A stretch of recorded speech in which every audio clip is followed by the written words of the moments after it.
नमस्कार दोस्तों, मैं फिर हाजिर हूँ आपके सामने एक मोटिवेशनल कहानी लेकर।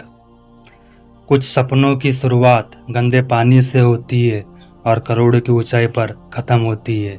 ये कहानी है एक धोबी के बेटे की। धोबी के बेटे का नाम नरेश यादव था। नरेश यादव कपड़े धोते धोते पढ़ाई भी करता था। उसकी उम्र 12 वर्ष थी। जब वो स्कूल जाता तो उसके क्लास के कुछ लड़के उसको धोबी का बेटा कहकर चिढ़ाते थे और उससे ये भी कहते थे कि तू सिर्फ कपड़े ही धो सकता है और कुछ नहीं कर सकता। लेकिन उसने इस बात को नज़रअंदाज करते हुए कुछ करने का ठान लिया और उसने कोडिंग करना शुरुआत कर दिया। वह बहुत कुछ करना चाहता था लेकिन उसके पास साधन नहीं थे, जैसे कि लैपटॉप। लेकिन उसने इसका भी जुगाड़ कर लिया और उसने अपने दोस्त के पास जाकर उसके मोबाइल पे यूट्यूब घंटों देखकर कोडिंग करना बहुत अच्छे से सीख लिया और उसने पहली वेबसाइट बनाई। इससे उसे 1500 की कमाई हुई।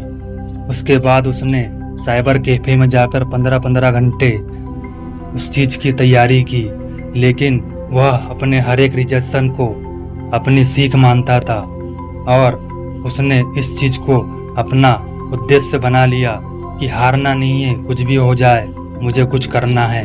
और इसी चीज़ को आगे बढ़ाते हुए उसने 15 कंपनियों में अपनी इंटरव्यू दिया।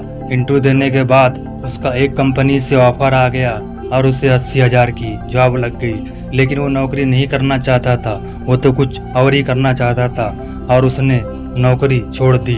इसके बाद वह 15 बड़ी कंपनियों में जुड़ा और आज वह 500 से ज़्यादा कंपनियों को ट्रेनिंग और मोटिवेशनल सेमिनार देता है। इस तरह वह करोड़ों की दुनिया में पहुंच गया और आज उसे गर्व है कि मैं एक धोबी का बेटा हूँ, क्योंकि उसने ठान लिया था कि हारना ही जिंदगी का सबसे बड़ा सबक है जो हमें जीत की तरफ ले जाता है। ये तो कहानी थी नरेश यादव की, लेकिन ये कहानी कल को आपकी भी हो सकती है।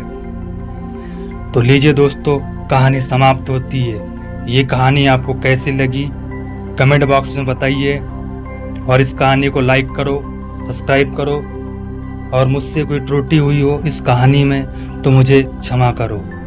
राम राम दोस्तों, आगे फिर मिलेंगे नई कहानी।